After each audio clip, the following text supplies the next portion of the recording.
ഈ വീഡിയോയിൽ നോക്കാനായി പോകുന്നത് ബയോളജി പോർഷൻസ് ആണ്. ഫസ്റ്റ് കോശം. എന്താണ് കോശം? ജീവികളുടെ ഘടനാപരവും ജീവധർമ്മപരവുമായ അടിസ്ഥാന ഘടകമാണ് കോശം അഥവാ സെല്ല്.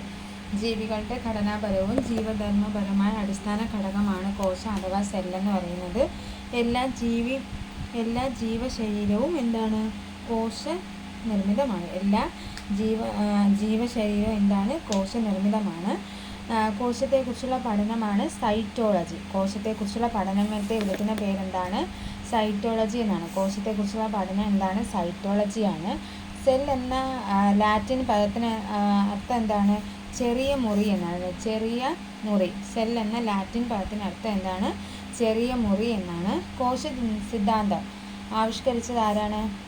എം.ജെ. ഷ്ലീഡനും തിയോഡർ ഷോനുമാണ്. ഓക്കെ, കോശ സിദ്ധാന്തം ആവിഷ്കരിച്ചത് ആരാണ്? എം.ജെ. ഷ്ലീഡനും അതുപോലെ തിയോഡർ ഷോനുമാണ്. എം.ജെ. ഷ്ലീഡനും തിയോഡർ ഷോനുമാണ് എന്ത് ചെയ്യുന്നത്? കോശം സിദ്ധാന്തം ആവിഷ്കരിച്ചത്. സെൽ തിയറി അഥവാ കോശ സിദ്ധാന്തം ആവിഷ്കരിച്ചത് എം.ജെ. ഷ്ലീഡനും അതുപോലെ തിയോഡർ ഷോനുമാണ്. കോശ സിദ്ധാന്തം ആവിഷ്കരിച്ചത് എം.ജെ. ഷ്ലീഡനും തിയോഡർ ഷോനുമാണ്. കോശ സിദ്ധാന്തം മുന്നോട്ട് വെച്ച മുഖ്യ ആശയങ്ങൾ: എല്ലാ ജീവശരീരവും കോശനിർമ്മിതമാണ്. ജീവികളുടെ ഘടനാപരവും ജീവധർമ്മപരവുമായ അടിസ്ഥാന ഘടകങ്ങളാണ് കോശങ്ങൾ. കോശ കേന്ദ്രം കണ്ടെത്തിയത് റോബർട്ട് ബ്രൗൺ ആണ്. കോശ കേന്ദ്രം കണ്ടെത്തി അതിനെ ന്യൂക്ലിയസ് എന്ന് വിളിച്ചതാരാണ്? റോബർട്ട് ബ്രൗൺ ആണ്. റോബർട്ട് ബ്രൗൺ ആണ് കോശ കേന്ദ്രം കണ്ടെത്തി അതിനെ ന്യൂക്ലിയസ് എന്ന് വിളിച്ചത്. കോശ കേന്ദ്രം കണ്ടെത്തി അതിനെ ന്യൂക്ലിയസ് എന്ന് വിളിച്ചത് ആരാണ്? റോബർട്ട് ബ്രൗൺ ആണ്. റോബർട്ട് ഹുക്കിനെ കുറിച്ച് നോക്കാം. എന്താണ്? കോശം ആദ്യമായി കണ്ടെത്തിയത് റോബർട്ട് ഹുക്കാണ്. കോശം ആദ്യമായിട്ട് കണ്ടെത്തിയത് ആരാണ്? റോബർട്ട് ഹുക്കാണ്. കോശത്തെക്കുറിച്ച് പ്രതിപാദിക്കുന്ന അദ്ദേഹത്തിൻ്റെ പുസ്തകമാണ് മൈക്രോഗ്രാഫിയ. 1665. കോശത്തെ പ്രതിപാദിക്കുന്ന ആദ്യ പുസ്തകമാണ് മൈക്രോഗ്രാഫി അദ്ദേഹത്തിൻ്റെ പുസ്തകമാണ്.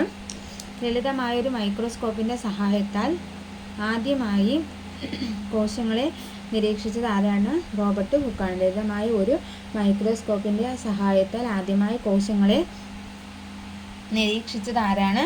റോബർട്ട് ഹുക്കാണ്. കോശകേന്ദ്രം കണ്ടെത്തി അതിനെ ന്യൂക്ലിയസ് എന്ന് വിളിച്ചത് ആരാണ്? റോബർട്ട് ഹുക്കാണ്. ഓക്കെ, ജീവനുള്ള കോശം ആദ്യമായി കണ്ടെത്തിയത് ആരാണ്? ആന്റൺ വാൻ ലൂവൻഹുക്കാണ്. ജീവനുള്ള കോശം ആദ്യമായി കണ്ടെത്തിയത് ആന്റൺ വാൻ ലൂവൻഹുക്കാണ്. ഓക്കെ, പ്രധാന കോശഭാഗങ്ങളാണ് മർമ്മം, കോശദ്രവ്യം, കോശസ്തരം, കോശഭിത്തി, മൈറ്റോകോൺട്രിയ, ഫേനം. മർമ്മം, കോശദ്രവ്യം, കോശസ്തരം, കോശഭിത്തി, മൈറ്റോകോൺട്രിയ, ഫേനം എന്നിവ. ഒരു കോശം മാത്രമുള്ള ജീവികൾ ഏകകോശ ജീവികളാണ്. ഏകകോശ ജീവികൾക്ക് ഉദാഹരണമാണ് amoeba, paramecium, euglena, bacteria. Amoeba, paramecium, euglena,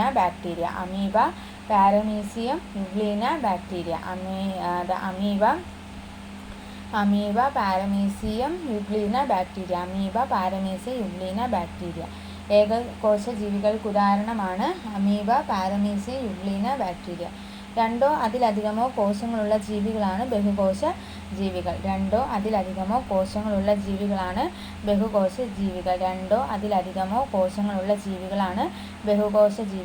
ബഹുകോശ ജീവികൾക്ക് ഉദാഹരണം സസ്യങ്ങളും ജന്തുക്കളുമാണ്. രണ്ടോ അതിലധികമോ കോശങ്ങളുള്ള ജീവികളാണ് ബഹുകോശ ജീവികൾ. ബഹുകോശ ജീവികൾക്ക് ഉദാഹരണം സസ്യങ്ങളും ജന്തുക്കളുമാണ്. കോശത്തിൻ്റെ ആവരണമാണ് കോശസ്തരം. ഒരു ജന്തുകോശത്തിൻ്റെ ഏറ്റവും പുറമേയുള്ള ഭാഗമാണ് കോശസ്തരം. കോശസ്തരം ലിപ്പിഡുകളും പ്രോട്ടീനുകളും കൊണ്ട് നിർമ്മിതമാണ്.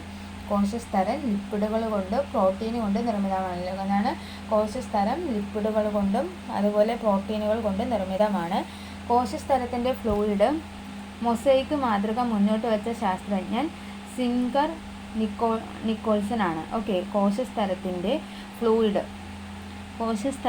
ഫ്ലൂയിഡ് മൊസൈക്ക് മാതൃക മുന്നോട്ട് വെച്ച ശാസ്ത്രജ്ഞൻ ആരാണ്? സിംഗറും അതുപോലെ നിക്കോൾസണുമാണ്. കോശസ്തരത്തിൻ്റെ ഫ്ലൂയിഡ് മൊസൈക്ക് മാതൃക മുന്നോട്ട് വെച്ച രണ്ട് ശാസ്ത്രജ്ഞന്മാരാണ് നിക്കോൾസണും. കോശസ്ഥലത്തിനകത്ത് നിറഞ്ഞിരിക്കുന്ന ദ്രവ്യ പദാർത്ഥമാണ് കോശദ്രവ്യം. കോശസ്ഥലത്തിലുള്ള എല്ലാ പദാർത്ഥങ്ങളെയും ചേർത്ത് അറിയപ്പെടുന്നത് ജീവദ്രവ്യം. കോശസ്ഥലത്തിലെ എല്ലാ പദാർത്ഥങ്ങളെയും ചേർത്ത് അറിയപ്പെടുന്നത് ജീവദ്രവ്യം. ജീവദ്രവ്യത്തിനുള്ളിൽ മർമ്മം ഒഴികെയുള്ള ഭാഗം അറിയപ്പെടുന്നത് കോശദ്രവ്യം. ജീവദ്രവ്യത്തിനുള്ളിൽ മർമ്മം ഒഴികെയുള്ള ഭാഗം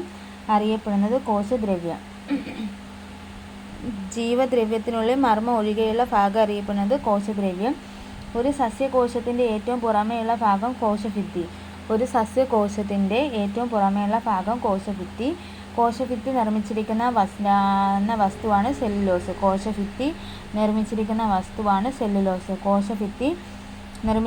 വസ്തുവാണ് സെല്ലുലോസ്. ഓക്കെ. അടുത്തത് എന്താണ് നിഷ്ക്രിയ സംവഹനം, എന്താണ് പ്രതിവ്യാപനം, എന്താണ് സക്രിയ സംവഹനം എന്ന് നോക്കാം. നിഷ്ക്രിയ സംവഹനം എന്ന് പറഞ്ഞാൽ വർണ്ണതാര്യ സ്ഥലത്തിലൂടെയുള്ള തന്മാത്രകളുടെ ഊർജം ഉപയോഗിക്കാതെയുള്ള ചലനമാണ്. വർണ്ണതാര്യ സ്ഥലങ്ങളിലൂടെയുള്ള തന്മാത്രകളുടെ ഊർജം ഉപയോഗിക്കാതെയുള്ള ചലനമാണ് നിഷ്ക്രിയ സംവഹനം എന്ന് പറയുന്നത്. പ്രതിവ്യാപനം എന്താണ്? ഗാഢത കൂടിയ ഭാഗത്ത് നിന്ന് കുറഞ്ഞ ഭാഗത്തേക്കുള്ള തന്മാത്രകളുടെ വ്യാപനം. പ്രതിവ്യാപനം എന്ന് പറഞ്ഞാൽ എന്താണ്?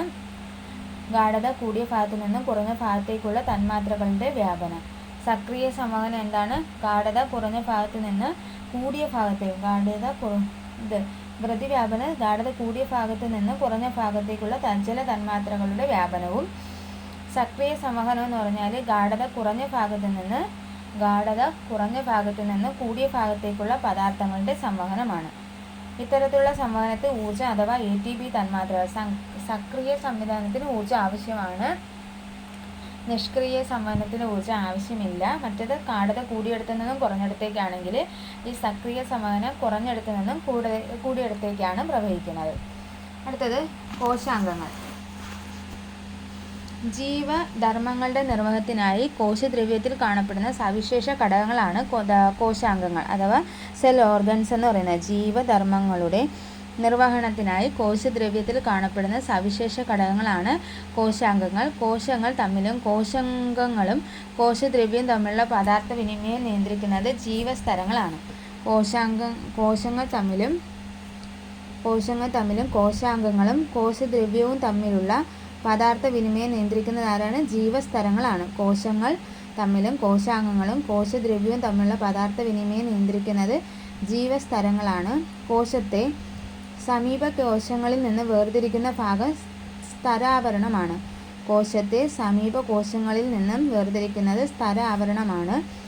ആവശ്യമായ പദാർത്ഥങ്ങളെ മാത്രം കടത്തിവിടുന്നത് കൊണ്ട് ഈ സ്തരങ്ങൾ അറിയപ്പെടുന്നത് വർണ്ണധാര്യ സ്തരങ്ങൾ എന്നാണ്. ആവശ്യമായ പദാർത്ഥങ്ങളെ മാത്രം ഇവ കടത്തിവിടുന്നത് കൊണ്ട് ഇവയെ അറിയപ്പെടുന്നത് വർണ്ണധാര്യ സ്തരങ്ങൾ എന്നാണ്. ഒരു കോശത്തിലെ എല്ലാ പ്രവർത്തനങ്ങളെയും നിയന്ത്രിക്കുന്ന കോശഭാഗമാണ് കോശമർമ്മം. ഒരു കോശത്തിലെ എല്ലാ പ്രവർത്തനങ്ങളെയും നിയന്ത്രിക്കുന്ന കോശഭാഗമാണ് കോശമർമ്മം. ഒരു കോശത്തിലെ എല്ലാ ഭാഗങ്ങളെയും നിയന്ത്രിക്കുന്ന കോശഭാഗമാണ് കോശമർമ്മം. കോശമർമ്മം കണ്ടെത്തിയത് റോബർട്ട്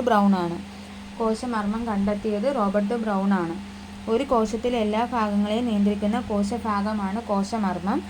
കോശമർമ്മം കണ്ടെത്തിയത് റോബർട്ട് ബ്രൗൺ ആണ്. അടുത്ത മർമ്മക. ഗോളാകൃതിയിൽ കാണപ്പെടുന്ന മർമ്മഭാഗമാണ് മർമ്മക. റൈബോസോം നിർമ്മാണത്തിൽ പ്രധാന പങ്ക് വഹിക്കുന്നതാണ് മർമ്മക. റൈബോസോം നിർമ്മാണത്തിൽ പ്രധാന പങ്ക് ആര് വഹിക്കുന്നുണ്ട്? മർമ്മകം വഹിക്കുന്നുണ്ട്. മർമ്മരന്ധ്രം. മർമ്മസ്ഥലത്തിലെ സുഷിരങ്ങളാണ് മർമ്മരന്ധ്രം എന്ന് പറയുന്നത്. ഈ സുഷിരങ്ങളിൽ കൂടി RNA, പ്രോട്ടീനുകൾ എന്നിവ കോശദ്രവ്യത്തിലേക്കും അവിടെ നിന്ന് തിരിച്ച് മർമ്മദ്രവ്യത്തിലേക്കും സഞ്ചരിക്കുന്നു. മർമ്മത്തിനകത്തേക്കും പുറത്തേക്കുമുള്ള പദാർത്ഥ സംവഹനത്തിന് സഹായിക്കുന്നു. മർമ്മത്തിനുള്ളിൽ ദ്രാവക ഭാഗമാണ് മർമ്മദ്രവ്യം. മർമ്മകവും ക്രോമാറ്റിൻ ജാലികയും കാണപ്പെടുന്നത് മർമ്മദ്രവ്യത്തിലാണ്. മർമ്മസ്തരം. മർമ്മത്തെ ആവരണം ചെയ്ത് കാണപ്പെടുന്ന ഇരുപാളികളുള്ള സ്ഥലം. മർമ്മസ്തരം എന്താണ്? മർമ്മത്തെ ആവരണം ചെയ്ത് കാണുന്ന ഇരുപാളികളുള്ള സ്ഥലമാണ്. മർമ്മത്തെ കോശദ്രവ്യത്തിൽ നിന്ന് വേർതിരിക്കുന്ന സ്ഥലമായി പ്രവർത്തിക്കുന്നു. മർമ്മസ്തരത്തിനിടയിൽ കാണപ്പെടുന്ന ഭാഗം ന്യൂക്ലിയർ സ്പേസ്. മർമ്മസ്തരത്തിനിടയിൽ കാണുന്ന ഭാഗം ന്യൂക്ലിയർ സ്പേസ് എന്നാണ്. ക്രോമാറ്റിൻ ജാലിക എന്താണ്? ജീനുകളെ ഉൾക്കൊള്ളുന്ന മർമ്മഭാഗമാണ് ക്രോമാറ്റിൻ ജാലിക. മർമ്മദ്രവ്യത്തിൽ ന്യൂക്ലിയോ പ്രോട്ടീൻ ഫൈബറുകളാൽ നിർമ്മിതമായ വലക്കണ്ണികൾ പോലെ കെട്ടുപിണഞ്ഞ് കാണപ്പെടുന്നതാണ് ഈ ക്രൊമാറ്റിൻ ജാലക. ക്ഷാരസ്വഭാവമുള്ള നിറം പിടിപ്പിക്കാൻ കഴിയുന്ന മർമ്മത്തിൻ്റെ ഘടകങ്ങൾ ക്രൊമാറ്റിൻ എന്ന് നാമകരണം ചെയ്തത് ഫ്ലെമിംഗ് ആണ്. ക്ഷാരസ്വഭാവമുള്ള നിറം പിടിപ്പിക്കാൻ കഴിയുന്ന മർമ്മകത്തിൻ്റെ ഘടകങ്ങൾ ക്രൊമാറ്റിൻ എന്ന് നാമകരണം ചെയ്തത് ഫ്ലെമിംഗ് ആണ്. ക്ഷാരസ്വഭാവമുള്ള നിറം പിടിച്ചെടുക്കാൻ കഴിയുന്ന മർമ്മത്തിൻ്റെ ഘടകങ്ങൾ ക്രൊമാറ്റിൻ എന്ന് നാമകരണം ചെയ്തത് ഫ്ലെമിംഗ് ആണ്. കോശത്തിൻ്റെ മർമ്മം കാണപ്പെടുന്ന ജീവികളെ അറിയപ്പെടുന്നു. കോശത്തിൻ്റെ മർമ്മം കാണപ്പെടുന്നവരെ പ്രൊകാരിയോട്ടുകൾ എന്ന് പറയുന്നു. കോശങ്ങളിൽ സ്തരങ്ങളാൽ ആവരണം ചെയ്യപ്പെട്ട വ്യക്തമായ മർമ്മം കാണപ്പെടുന്ന ജീവികളാണ് യുകാരിയോട്ടുകൾ. അപ്പോൾ കോശത്തിൻ്റെ മർമ്മം കാണപ്പെടുന്ന ജീവികൾ പ്രൊകാരിയോട്ടുകളാണ്. കോശത്തിൽ മർമ്മം കാണപ്പെടുന്ന ജീവികളാണ് പ്രൊകാരിയോട്ടുകൾ. കോശങ്ങളിൽ സ്തരത്താൽ ആവരണം ചെയ്യപ്പെട്ട വ്യക്തമായ മർമ്മം കാണപ്പെടുന്ന ജീവികളാണ് യുകാരിയോട്ടുകൾ. കോശങ്ങളിൽ സ്തരത്താൽ ആവരണം ചെയ്യപ്പെട്ട വ്യക്തമായ മർമ്മം കാണപ്പെടുന്ന ജീവികളാണ് യുകാരിയോട്ടുകൾ. കോശങ്ങളിൽ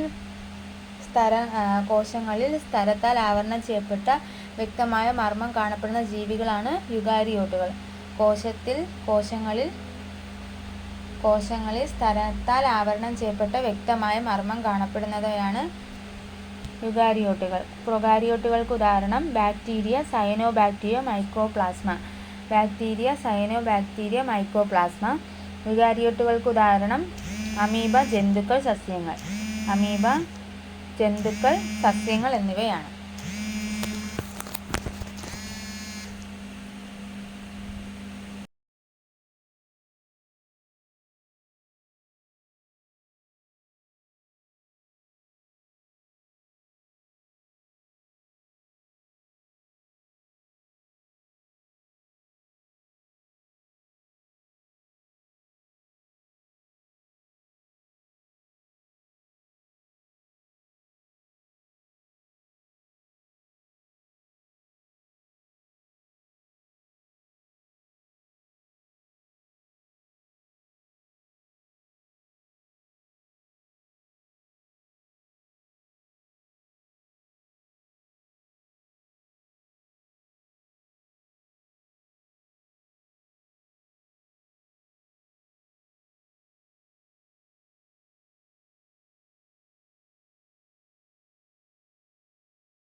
കോശവിഭജനത്തിൻ്റെ വിവിധ ഘട്ടങ്ങളിൽ മർമ്മത്തിന് പകരം നിശ്ചിത ആകൃതിയിലുള്ള ക്രോമസോമുകൾ കാണുന്നുണ്ട്.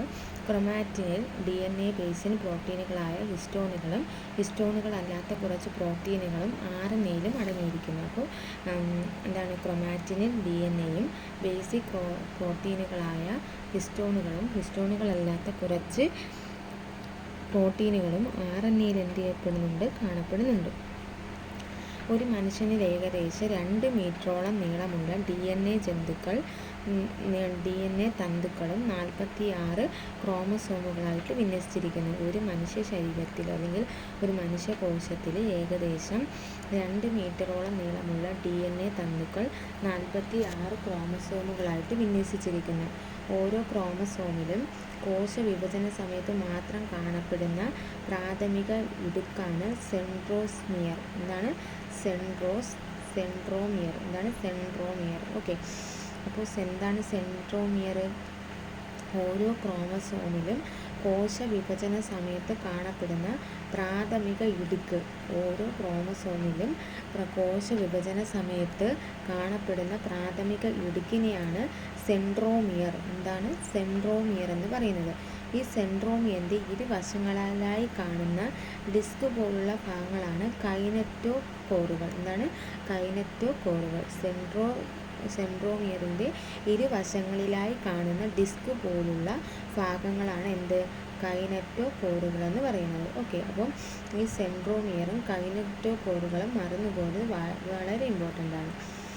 അടുത്തത് മെറ്റാസെൻട്രിക് ക്രോമസോം. എന്താണ് മെറ്റാസെൻട്രിക് ക്രോമസോം? മധ്യഭാഗത്തായി സെൻട്രോമിയർ കാണപ്പെടുന്ന ക്രോമസോമാണ് മെറ്റാസെൻട്രോമിക് ക്രോമസോം എന്ന് പറയുന്നത്. എന്താണ്? മധ്യഭാഗത്തായി സെൻട്രോമിയർ കാണപ്പെടുന്ന ക്രോമസോമാണിത്. ഇവയുടെ സെൻട്രോമിയറിന് ഇരുവശത്തുമുള്ള ഭാഗങ്ങൾക്ക് തുല്യ നീളമായിരിക്കും.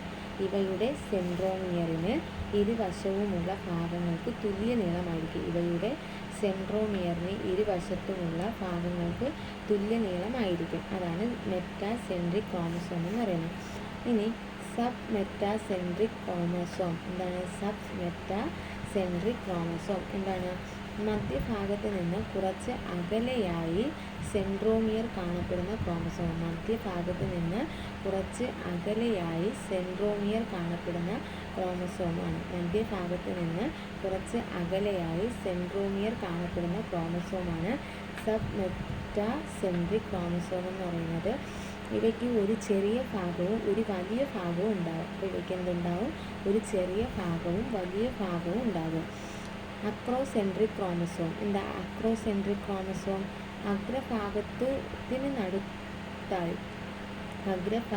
നടുത്തായി സെൻട്രോമിയർ കാണപ്പെടുന്ന അഗ്രഭാഗത്തിനടുത്തായി സെൻട്രോമിയറിൽ കാണപ്പെടുന്ന ക്രോമസോമാണ് അക്രോസെൻട്രിക് ക്രോമസോം എന്ന് പറയുന്നത്. ഇവയ്ക്ക് വളരെ നീളം കുറഞ്ഞ ഭാഗവും വളരെ നീളം കൂടിയ ഭാഗവും ഉണ്ട്. ഇവയ്ക്ക് വളരെ നീളം കുറഞ്ഞ ഭാഗവും വളരെ നീളം കൂടിയ ഭാഗവും ഉണ്ട്. അടുത്തത് ടീലോസെൻട്രിക് ക്രോമസോം. അടുത്തെന്താണ്? Telocentric chromosome. എന്താ? സെൻട്രോമിയർ അഗ്രഭാഗത്തായി കാണപ്പെടുന്നു. സെൻട്രോമിയർ അഗ്രഭാഗത്തായിട്ട് കാണപ്പെടുന്നതാണ് ടീലോസെൻട്രിക് ക്രോമസോം എന്ന് പറയുന്നത്. ഓക്കെ. അടുത്ത്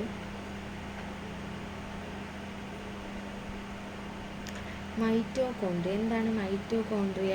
ഒരു കോശത്തിന് ആവശ്യമായ ഊർജം ഉൽപ്പാദിപ്പിക്കുന്നതിനും സംഭരിക്കുന്നതിനും സഹായിക്കുന്ന കോശഭാഗമാണ് മൈറ്റോകോൺട്രിയ. ഓക്കെ. ഒരു കോശത്തിൻ്റെ ഊർജ നിലയം അഥവാ പവർ ഹൗസ് എന്നറിയപ്പെടുന്നത് മൈറ്റോകോൺട്രിയയാണ്. കരൾ, തലച്ചോറ്, പേശികൾ എന്നിവയിൽ കൂടുതലായി കാണപ്പെടുന്ന കോശഭാഗമാണ് മൈറ്റോകോൺട്രിയ. കരൾ, തലച്ചോറ്, പേശികൾ എന്നിവയിൽ കൂടുതലായി കാണപ്പെടുന്ന കോശഭാഗമാണ് മൈറ്റോകോൺട്രിയ.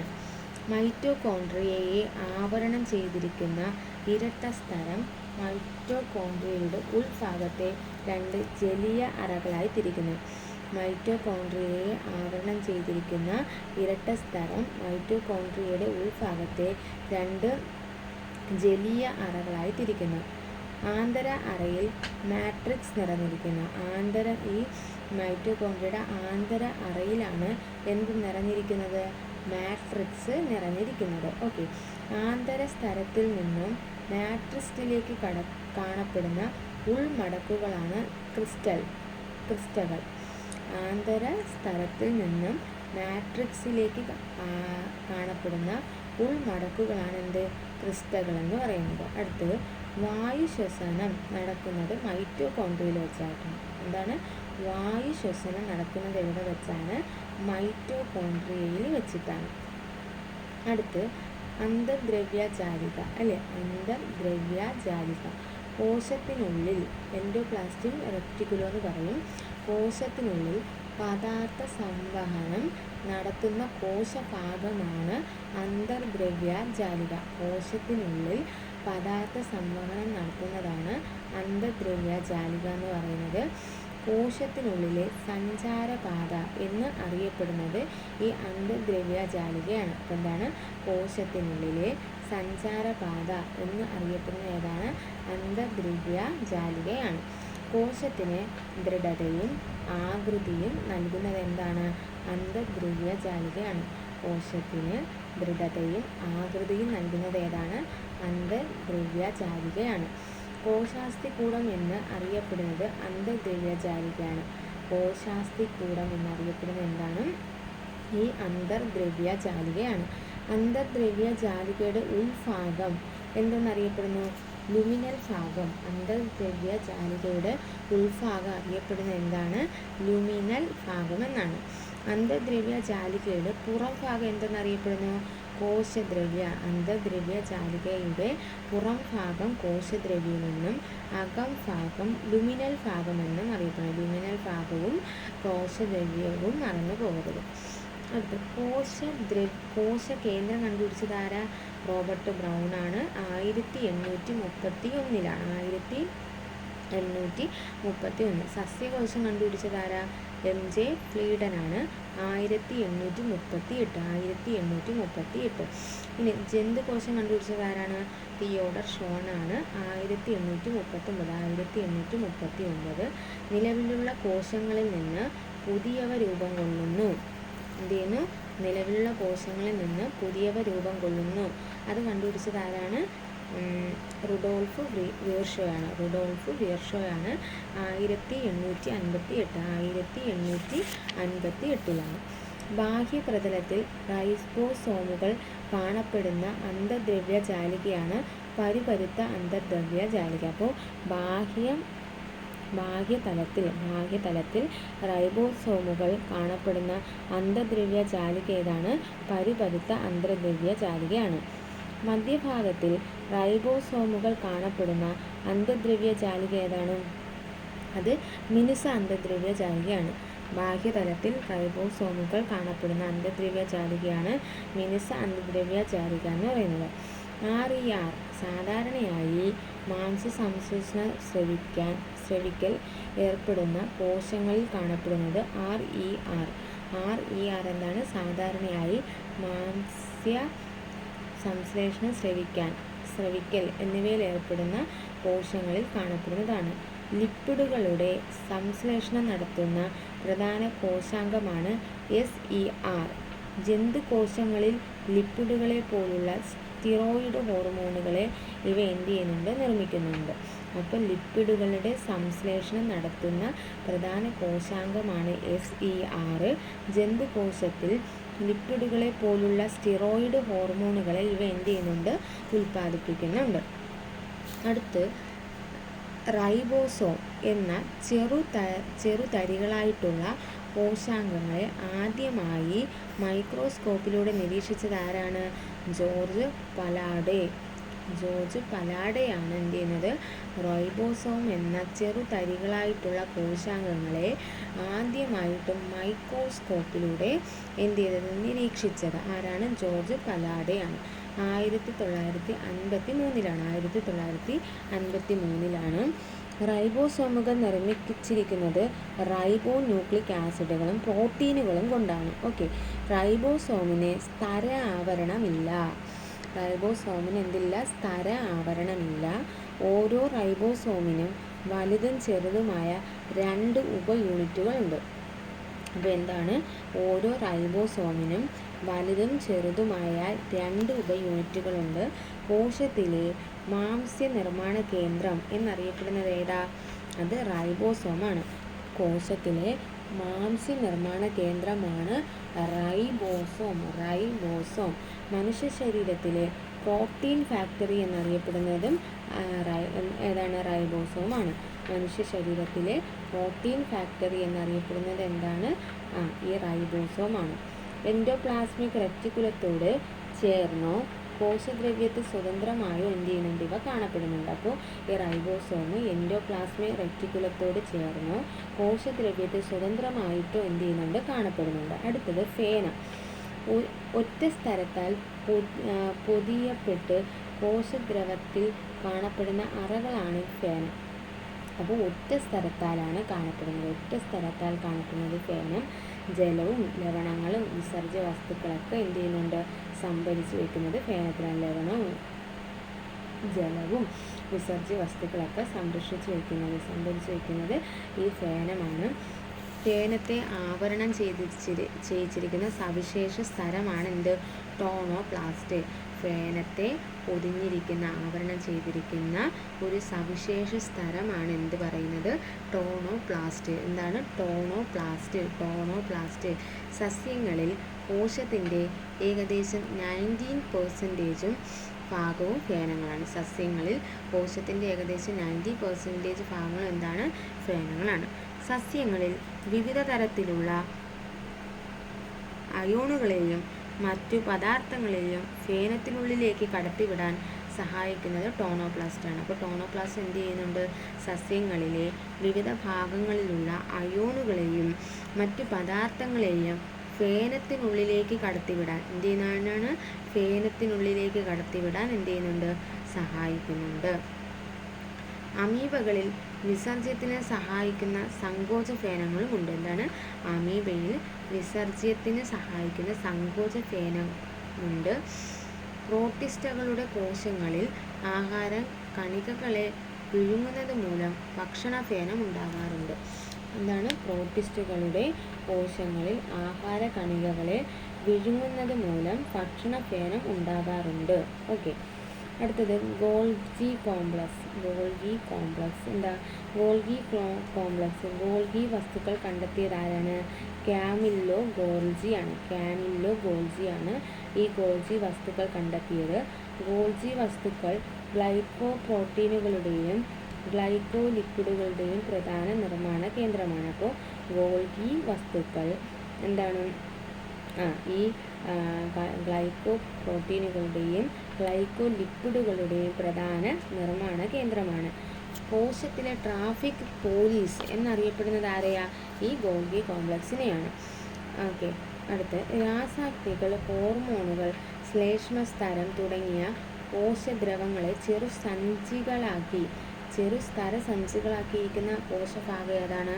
അത് ഈ ഗോൾഗി കോംപ്ലക്സ് ആണ്. എന്ത് ചെയ്യുന്നുണ്ട്? ഈ രാസാഗ്നികളും അതുപോലെ ഹോർമോണുകളും ശ്ലേഷ്മസ്തരം തുടങ്ങിയ കോശദ്രവങ്ങളെ എന്ത് ചെയ്യുന്നുണ്ട്? ചെറുസ്തര സഞ്ചികളിലാക്കുന്ന കോശഭാഗമാണ് ഈ ഗോൾഗി കോംപ്ലക്സ് എന്ന് പറയുന്നത്. ഓക്കെ. ഗോൾഗി കോശങ്ങളിൽ കൂടുതലായി കാണപ്പെടുന്ന കോശഭാഗം ഏതാണ്? അത് ഗോൾഗി കോംപ്ലക്സ് ആണ്. ഓക്കെ. അപ്പോൾ എന്താണ്? ഗ്രന്ഥി കോശങ്ങളിൽ കൂടുതലായി കാണപ്പെടുന്ന കോശഭാഗം ഏതാണ്? ഗോൾഗി കോംപ്ലക്സ് ആണ്.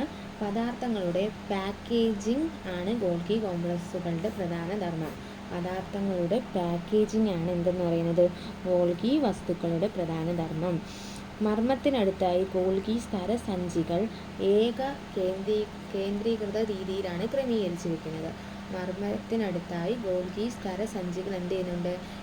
കേന്ദ്രീകൃത രീതിയിലാണ് ക്രമീകരിച്ചിരിക്കുന്നത്. ഈ ക്രമീകരണത്തിൽ ഒരു കോൺവെക്സ് ഡിസ് വശം അഥവാ രൂപീകരണ വശം അല്ലെങ്കിൽ കോൺകേവ് ട്രാൻസ് അല്ലെങ്കിൽ പാകമാകുന്ന വശവും എന്ത് ചെയ്യുന്നുണ്ട്? ഇതിനകത്ത് കാണുന്നുണ്ട്. അടുത്ത് നോക്കുന്നത് സെൻട്രോസോം. സെൻട്രോസോം സസ്യകോശങ്ങളിൽ മാത്രം കാണപ്പെടുന്ന കോശഭാഗമാണ് സെൻട്രോസോം.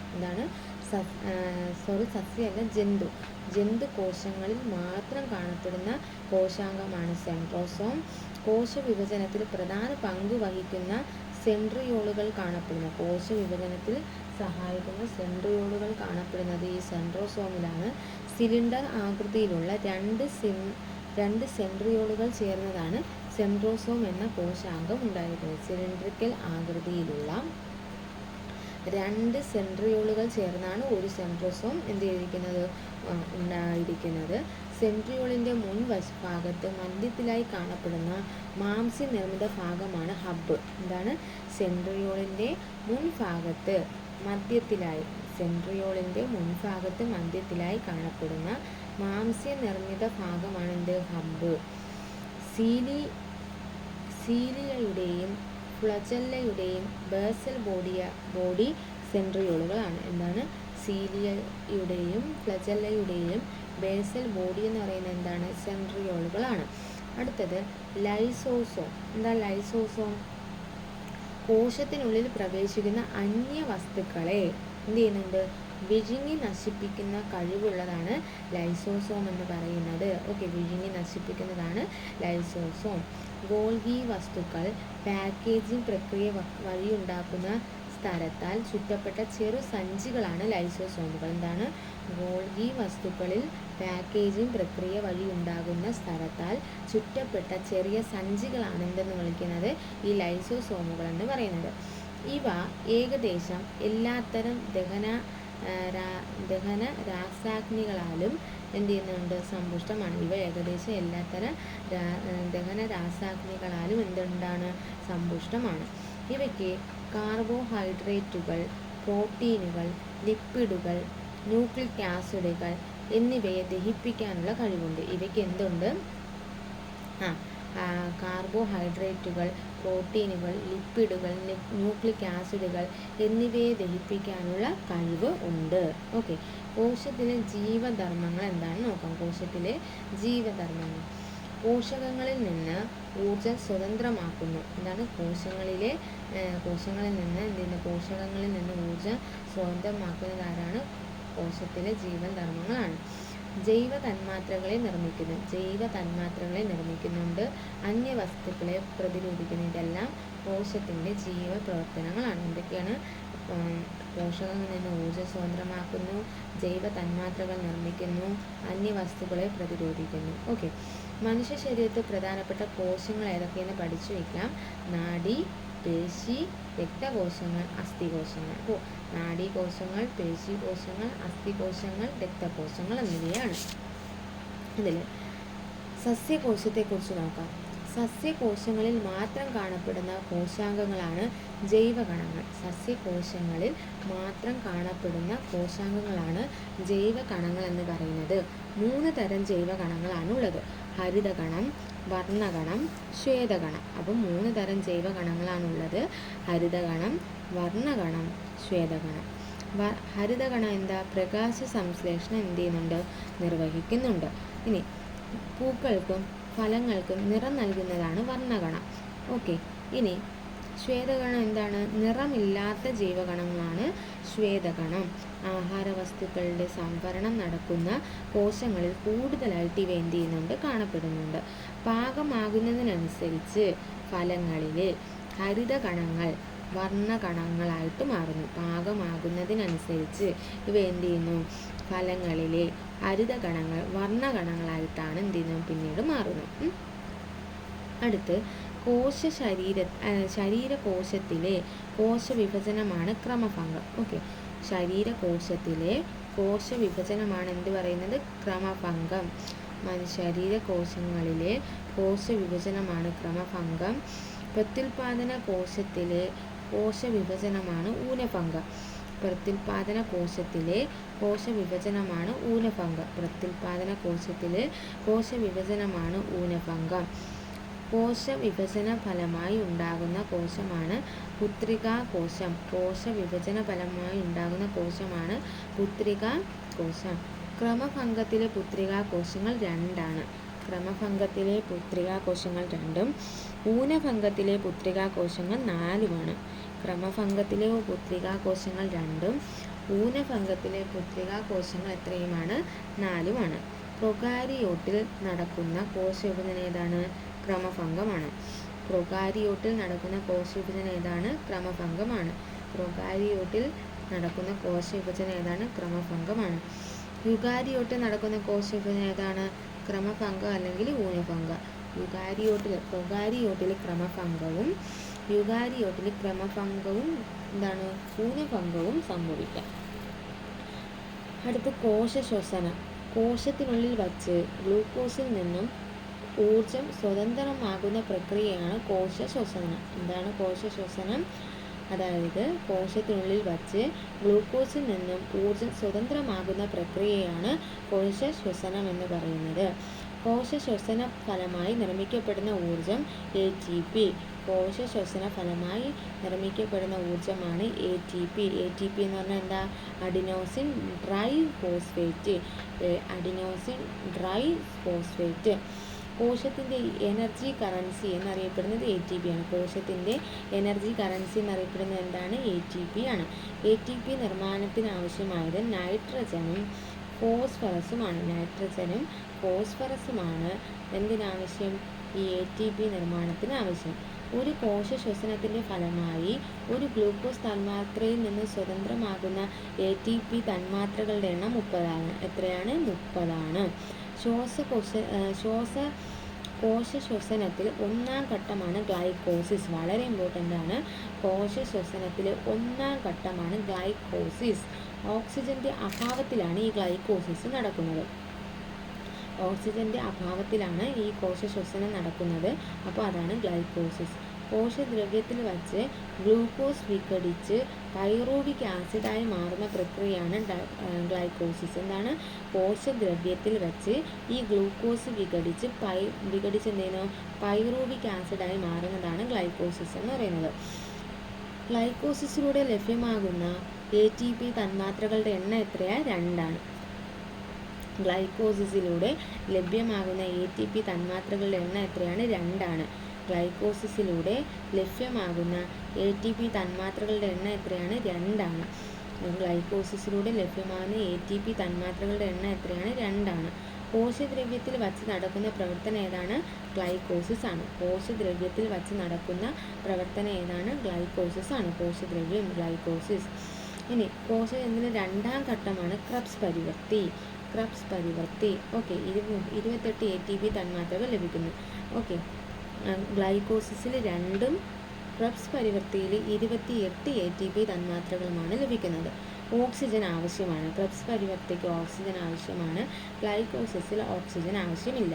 മൈറ്റോകോൺട്രിയയിൽ വെച്ചാണ് പൈറൂവിക് ആസിഡ് കാർബൺ ഡൈ ഓക്സൈഡുമായി ജലവുമായി മാറുന്ന പ്രക്രിയ. അപ്പോൾ കോശദ്രവ്യത്തിൽ വെച്ചാണ് ഗ്ലൈക്കോസിസ് നടക്കുന്നതെങ്കിൽ മൈറ്റോകോൺട്രിയയിൽ വെച്ചിട്ടാണ് ക്രബ്സ് പരിവർത്തി നടക്കുന്നത്. ക്രബ്സ് പരിവർത്തിയിലൂടെ ലഭ്യമാകുന്ന ATP തന്മാത്രകളുടെ എണ്ണം എത്രയാണ്? അത് 28 ആണ്. ക്രബ്സ് പരിവർത്തിയിലൂടെ ലഭ്യമാകുന്ന ATP തന്മാത്രകളുടെ എണ്ണം 28 ആണ്. ഓക്കെ. അടുത്തത് സ്റ്റെം സെൽസ് അഥവാ വിത്തുകോശങ്ങൾ. എന്താണ് വിത്തുകോശങ്ങൾ? ഏത് കോശമായും മാറാനുള്ള കഴിവാണ് വിത്തുകോശങ്ങൾ എന്ന് പറയുന്നത്. വിത്തുകോശങ്ങൾ അറിയപ്പെടുന്ന മറ്റു പേരാണ് മൂലകോശങ്ങൾ എന്നും അറിയപ്പെടുന്നുണ്ട്. വിത്തുകോശങ്ങൾക്ക് വിഭജനത്തിലൂടെ മറ്റു കോശങ്ങളായി മാറാനോ വിത്തുകോശങ്ങളായി തന്നെ തുടരാനോ ഉള്ള കഴിവുണ്ട്. കലകളിലെ കോശങ്ങൾ നശിക്കുമ്പോൾ അവയ്ക്ക് പകരം പുതിയ കോശങ്ങൾ രൂപപ്പെടുന്നത് വിത്തുകോശങ്ങളിൽ നിന്നാണ്. ഓക്കെ. വിത്തുകോശങ്ങളിൽ കാണപ്പെടുന്ന ശരീരഭാഗങ്ങളാണ് മജ്ജ, ത്വക്ക്, അന്നപര. അപ്പോൾ വിത്തുകോശങ്ങളിൽ മാത്രം കാണപ്പെടുന്ന ശരീരഭാഗങ്ങൾ ഏതൊക്കെയാണ്? മജ്ജ, ത്വക്ക്, അന്നപരം എന്ന്. നമ്മൾ പറഞ്ഞു ജന്തുക്കളിൽ മാത്രമായി കാണപ്പെടുന്ന കോശാംഗം ഏതാണ്? അത് ലൈസോസോമാണ്. ഏതാണ്? ലൈസോസോമാണ്.